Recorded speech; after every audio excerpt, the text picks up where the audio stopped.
The Shadowmane of Oakhaven. Deep within the ancient, whispering forests, nestled in a valley forgotten by the modern world, lay the village of Oakhaven.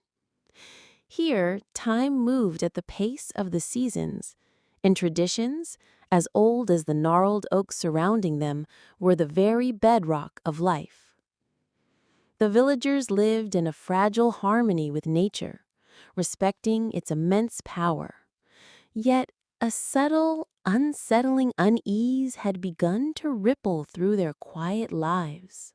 For generations, the elders of Oakhaven spoke of the Whispering Guardian, a mythical beast said to protect their lands, yet also demand profound respect. Its presence was a comforting, if formidable, part of their lore.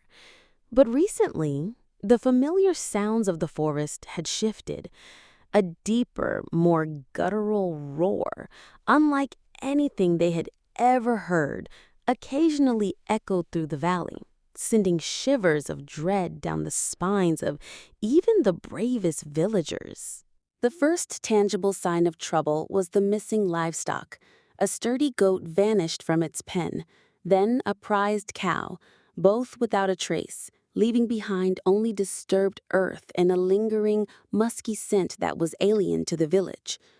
The villagers began to whisper amongst themselves, their fear growing exponentially with each passing silent night. Kale, ever the pragmatist, believed in tangible evidence over ancient superstitions. Driven by a need for answers, he ventured cautiously to the forest's edge. There, pressed into the soft, damp earth, he discovered massive paw prints, far larger than any leopard or hyena known to their lands. This was no ordinary predator. This was something far more formidable. The elders, led by Lara, convened in the communal hut, the air thick with tension. "The Whispering Guardian is angered," Alara declared, her voice trembling slightly, betraying her own fear.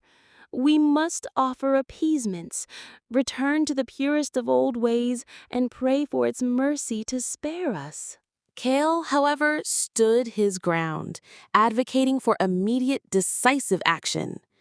"This is not a spirit, Elder," he argued, his voice firm despite the weight of tradition. "This is a beast of flesh and blood, a lion. We must protect ourselves, not just pray and hope." His words were met with an uneasy, almost defiant silence from the other villagers.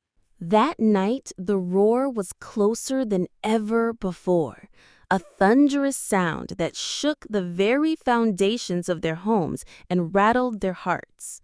A colossal shadow moved with terrifying swiftness through the village, a fleeting glimpse of powerful muscle and a terrifying flash of golden, predatory eyes. Panic, raw and primal, erupted. The lion, which the villagers now fearfully called Shadowmane, had taken another victim, this time from within the village itself. The terror was a palpable, suffocating blanket over Oakhaven. Alara, witnessing the profound fear in her people's eyes, knew with a heavy heart that their revered old ways were failing them in this new, terrifying reality. Kale, refusing to succumb to despair, gathered a few of the village's braver young men. Together, they devised a desperate plan. They would construct a strong, fortified enclosure for the remaining livestock and establish a vigilant watch, armed with their sharpest spears and brightest torches. It was a desperate measure, but it was their only hope. The confrontation was, as Kyle knew, inevitable. Shadowmane returned, drawn by the irresistible scent of the penned animals. But this time, the villagers, led by Kyle, stood their ground, a unified wall of flickering torches and sharp spears. The lion, surprised by their sudden defiance, hesitated, its powerful body tense. After a tense, drawn-out standoff, Shadowmane, sensing the unified and unwavering resolve of the villagers, slowly, deliberately retreated back into the deep, dark embrace of the forest. Its powerful roars, once terrifying, now faded into the night, growing distant. The village was safe, for now, but forever changed.